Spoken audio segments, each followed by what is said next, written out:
తెలంగాణ సర్కార్ గొప్పగా చేసినామని చెప్పుకుంటున్న కులగణనను సొంత పాటోలే తప్పు తప్పు అని అన్నారు కదా. అదే తీన్మార్ మల్లన్న సర్వేను కాలబెట్టిండు కదా. దాని మీద కడమ పాటోలు కాంగ్రెస్ పార్టీని ఎక్కిరిచ్చి ఎత్తి పొడిచిండ్రు. ఆగో దానికి కాంగ్రెస్ పార్టీకి కోపం వచ్చినట్టున్నది. తీన్మార్ మల్లన్నను పార్టీ నుంచి తీసేసింది. ఆ ముచ్చట్లేందో ఓసారి చూద్దాం పాండ్రి. కాంగ్రెస్ పార్టీ చేసిన సర్వే కంటే కేసీఆర్ సర్వేనే 100 పాలు నయం. అదే కరెక్టు. సమగ్ర కుటుంబ సర్వేలున్న బీసీలు రేవంత్ సర్వేలో ఎందుకు మాయమైనరు? ఆ లేడబోయినరు, చచ్చిపోయినరా? ఒకవేళ అదే నిజమైతే అలా గోరీలేడున్నాయి అని అడిగే వరకు కాంగ్రెస్ పార్టీకి కర్రు కాల్చి కంతల మీద ఒత్తినట్టు అయినట్టున్నది. అందుకే నువ్వు మా పార్టీలో వద్దన్నట్టు తీసేసిండ్రు తీన్మార్ మల్లన్నను. వరంగల్లా బీసీ సభ పెట్టి రెడ్డి కులపోళ్ళని తిట్టినంత పనిచేసిండు. అంతేకాదు తన సొంత ఛానల్లా రెడ్డి మంత్రులను గట్టిగానే ప్రశ్నించిండు. అట్లనే కొంతమంది రెడ్డి కులపోళ్ళు రేవంత్ రెడ్డి కావాలనే మా కులాన్ని తిట్టిపిస్తున్నాడు అని అన్నారు.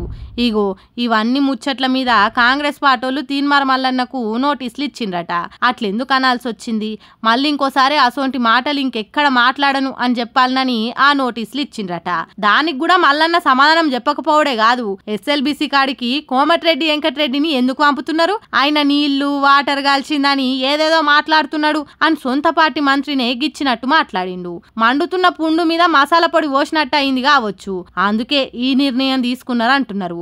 అదొక్కటైతే కొత్తగా వచ్చిన పార్టీ ఇన్ఛార్జ్ మీనాక్షి నటరాజన్ ఇంటి పోరు చేసే లీడర్లను ఇంటికి పంపించే పని చేసింది అని ఇంకొందరు అంటున్నారు.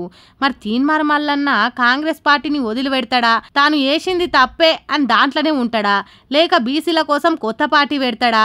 అదిగాక కేసీఆర్ చేసిన సర్వేనే కరెక్ట్ అంటున్నాడు కాబట్టి బీఆర్ఎస్ పార్టీలో చేరుతాడా అనేది ముందు ముందు చూడాలి. ఏమెండా ఏమెండా, అరే ఇంట్లోకెళ్ళి బయటికి వెళ్తే పాపం ఉంది కదా, ఏడి కాడికి సుర్రు మనవట్టింది. ఇది ఇప్పుడే ఇట్లుంది, ఇంకా ముందు ముందు తెలుస్తుందట అస్సలు కథ. అవునుల్లా, ఇది మేమంటున్న ముచ్చట కాదు. ఓయమ్మనే, ఏమ్మంట జర్ర పొద్దుగాల 10 దాటిందంటే చాలు సూరన్న ఏమ పాతాపం చూపిస్తుండు. ఇక పగటీలు 12 అయిందంటే ఖతం, సాయంత్రం 4 దాటేదాకా ఒక్క తిరగ సురుకులు అంటిస్తుండు మన సూరన్న. ఈ ఎండ ఇప్పుడే ఇట్లుంటే ఇంకా రానున్న రోజులల్లా చెప్పఘోరం ఉండబోతుందట. మార్చి, ఏప్రిల్, మే నెలలల్లా ఎండ తీవ్రత సాధారణం కంటే అధికంగా ఉంటుందట. ఇదే తట్టుకుంటలేంరా దేవుడా అంటే దీనికి సోపతి వడగాలులు కూడా రాబోతున్నాయట. అందుకే ఇప్పటి నుంచి చాలా పైలంగుండుమని హైదరాబాద్ వాతావరణ శాఖ వాళ్ళు చెప్పిర్రు. ఏప్రిల్, మే నెల వచ్చేసరికి 44 నుంచి 46 డిగ్రీల దాకా ఉష్ణోగ్రతలు నమోదయ్యే ఛాన్స్ ఉందట. అందుకే ఏదన్నా అక్కరకొచ్చే పని ఉంటే తప్పితే బయటకు వెళ్ళకుర్రి. పొద్దుగాల ఆఫీసులకు జొర్రిరంటే పొద్దుగుకేదాకా ఇంటి తవ్వ పట్టకుర్రి. అసలే ఈ పటోలు అలుగు గునగుల పడుతుర్రు. ఇక ఈ ఎండపాతాపకం దొరికిర్రంటే బలిగాక తప్పది. ఎందుకైనా మంచిది ఓ నీళ్ళ డబ్బా నెత్తి మీద తువాలనో దస్తో మాత్రం యాద్ మరవకుర్రి. జర కాలం చల్లబడేదాకా. ఏమంటున్నాం?